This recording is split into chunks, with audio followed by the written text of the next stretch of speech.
म्हटलं होतं आपण? घन, हो ना? घन किंवा चौरस चिती. काय म्हटलं होतं? चौरस चिती. कारण ह्याचा वरचा पृष्ठ आणि खालचा पृष्ठ कोणत्या आकाराचा आहे? चौरस आकाराचा आहे. वरचाही खालचाही दोन्ही पृष्ठ कशा आकाराचे आहे? चौरस आकाराचे आहे. म्हणून ह्याला आपण चौरस चिती म्हणू शकतो किंवा इंग्लिश मध्ये आपण ह्याला काय म्हणतो? क्यूब म्हणतो. ठीक आहे? किंवा स्क्वेअर प्रिझम. काय म्हणणार याला? स्क्वेअर प्रिझम आहे. आता समजा खालचा आकार कसा दिसतोय? चौरस आहे स्क्वेअर. आणि वरचा कसा आहे? वर परत चौरस आहे का? नाही. ठीक आहे? अशा आकारांना काय म्हणायचं? सूची किंवा पिरॅमिड. ठीक आहे? हा कसा आहे? खालचा तळ कसा आहे ह्याचा? चौरस आहे. म्हणून ह्याला म्हणणार चौरस सूची. काय म्हणणार? चौरस सूची. ठीक. त्यालाच इंग्लिश मध्ये म्हणतात पिरॅमिड. आलं लक्षात? आता समजा ट्रँग्युलर प्रिझम म्हटलं होतं आपण किंवा त्रिकोण चिती म्हटलं होतं. कारण वरचा आणि खालचा कसा होता? दोन्ही त्रिकोण होते. म्हणून काय म्हटलं होतं? प्रिझम. ट्रँग्युलर प्रिझम किंवा त्रिकोण चिती. हा. आता समजा फक्त खालचाच त्रिकोण दिसतोय तुम्हाला, बरोबर आहे? आणि वर परत किती टोक दिसत आहे? शिरोबिंदू किती टोकात जोडले आहे? ह्या तिन्ही कडांच्या ज्या ह्या पृष्ठ आहेत हे किती मध्ये झाले आहे? फक्त एका याच्यात. ह्या तिन्ही पृष्ठ कशामध्ये छेदले आहे? एकाच शिरोबिंदू मध्ये. ठीक आहे? इथे सुद्धा चारही हे कशात छेदले होते? फक्त एका शिरोबिंदू मध्ये. म्हणून ह्याला म्हटलं होतं आपण चौरस सूची. ठीक आहे? याला काय म्हणणार? त्रिकोण सूची. चौरस सूचीला काय म्हटलं आपण? ठीक. हा त्रिकोण सूची आहे. म्हणजेच कसा पिरॅमिड? त्रिकोण सूची म्हणजेच कसा पिरॅमिड? Triangular pyramid.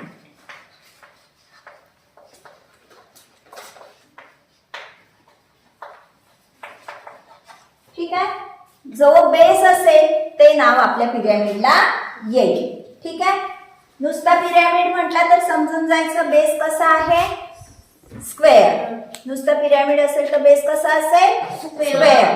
पण जर आयताकार असेल रिलर पिरॅमिड म्हणावं लागेल आपल्याला. ठीक आहे? आता हा आपण पेंटॅगॉनल प्रिझम पाहिला होता. ठीक. आता ह्याचा फक्त बेस पेंटॅगॉन आहे आणि आपला हा काय झाला तयार? पेंटॅगॉनल पिरॅमिड. ठीक. जेव्हा बेस समजा पेंटॅगॉन असेल तेव्हा याला काय म्हणायचं? पंचकोन सूची. म्हणजेच पेंटॅगॉनल पिरॅमिड.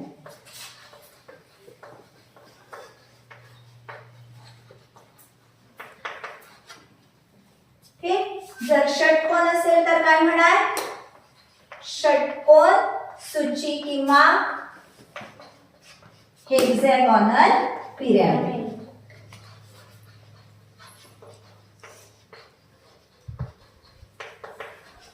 आता ह्या दोन मधला फरक बघा तुम्ही.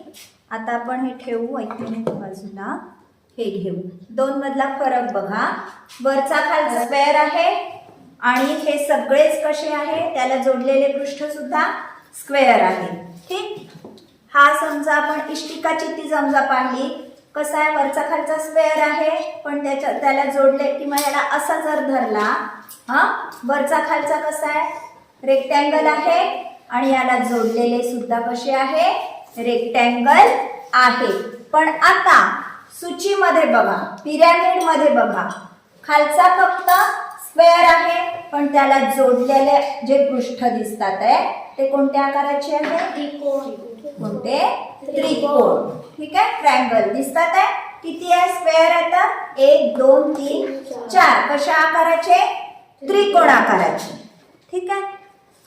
त्रिकोण चितीचे सुद्धा एक त्रिकोण आणि त्याला जोडलेले सगळे कशा आकाराचे? त्रिकोण आकाराचे. ठीक.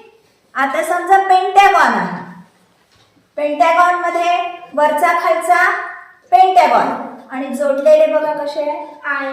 कसे आहे? आयत आहे, रेक्टँगल आहे. ठीक.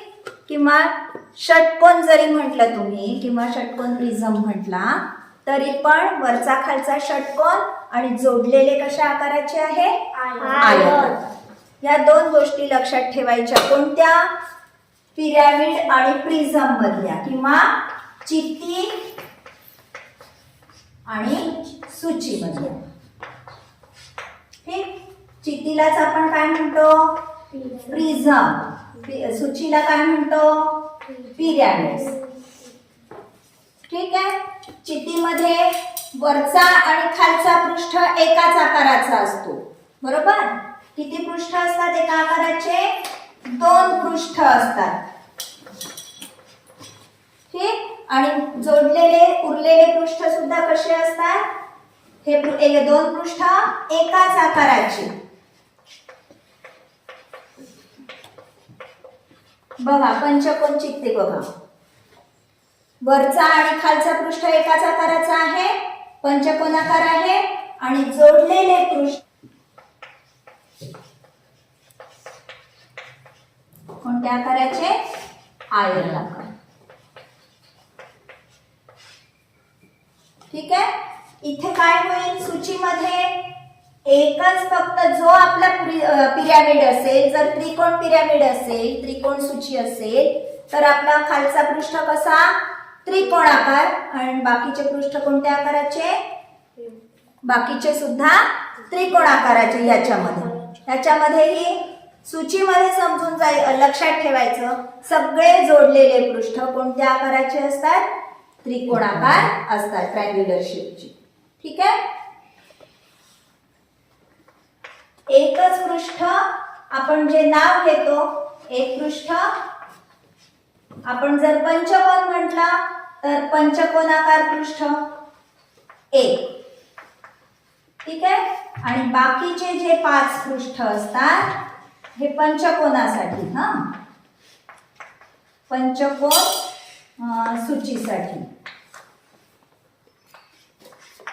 आणि बाकीचे 5 पृष्ठ कसे? कोणत्या आकाराचे? त्रिकोणाचे.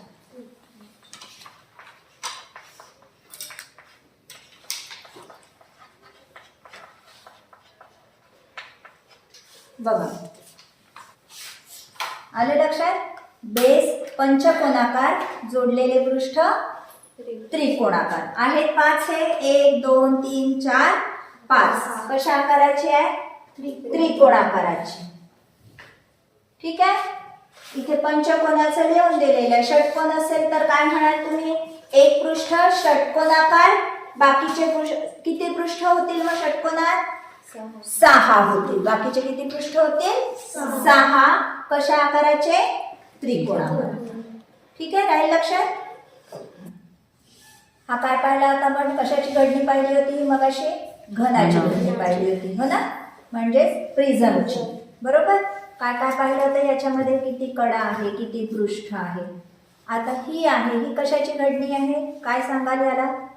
काय तयार होईल? हा चौकोन सूची किंवा पिरॅमिड.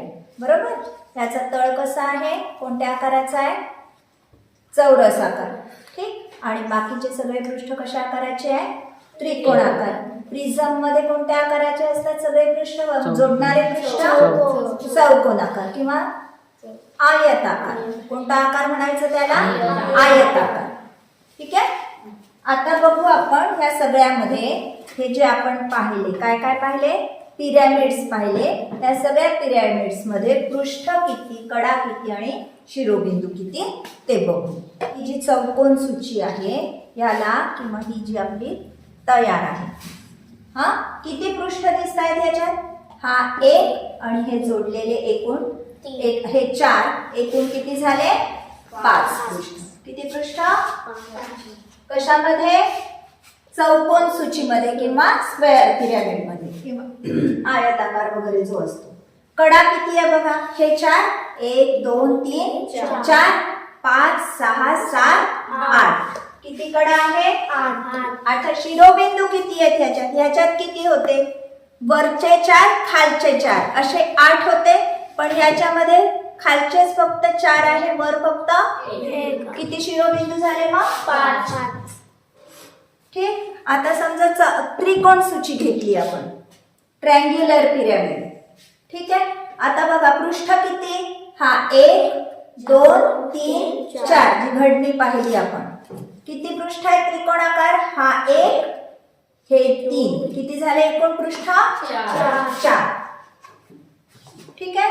कडा मोजा आता, ह्या खालच्या 3 आणि जोडलेल्या 3 एकूण किती झाल्या? 6. याला शिरोबिंदू किती? हे 3 खालचे आणि वरचा 1 4. पंचकोनला किती होतील मग? पृष्ठ किती होतील आता सांगा?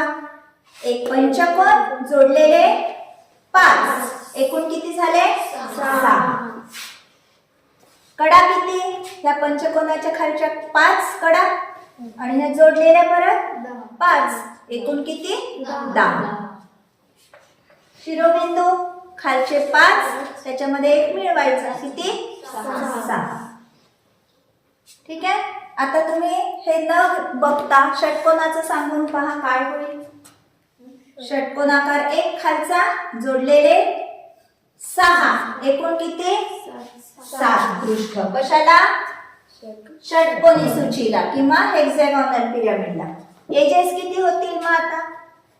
खालच्या 6 जोडलेल्या 6 किती झाल्या? 12. खालच्या 6 वरचा शिरोबिंदू 1 वरचा 1 खालचे 6 एकूण किती झाले? 6. ठीक आहे. राहिले लक्षात सगळं? ह्याच्यावर आधारित प्रश्न विचारतात तुम्हाला किंवा घडण्या सुद्धा विचारतात. काही आकार तुम्हाला ड्रॉप करून दिलेले असतील, काढून दिलेले असतात आणि कोणत्या ह्या आकारापासून तुम्ही कोणती सूची किंवा कोणता चिठ्ठी प्रिझम तयार करू शकता की पिरॅमिड तयार करू शकता, अशा प्रकारचे प्रश्न तुम्हाला विचारल्या जातात. म्हणून या घडण्यांचा सुद्धा सराव करून ठेवा. ठीक आहे. पंचकोनाकार पिरॅमिड कापून पहा, पंचकोन चिती काढून पहा, कापून पहा, त्याची घडणी कशी दिसते. ठीक आहे. हा सगळा सराव तुम्ही करायचा आहे. सरावाशिवाय काही होणार नाही. ठीक आहे. व्हिडिओ आवडल्यास नक्की लाईक, शेअर आणि कमेंट करा. आणि हो, सबस्क्राईब केलं नसेल तर अवश्य सबस्क्राईब करा, म्हणजे मी नवीन अपलोड केलेल्या व्हिडिओजचे तुम्हाला नोटिफिकेशन्स मिळतील. धन्यवाद.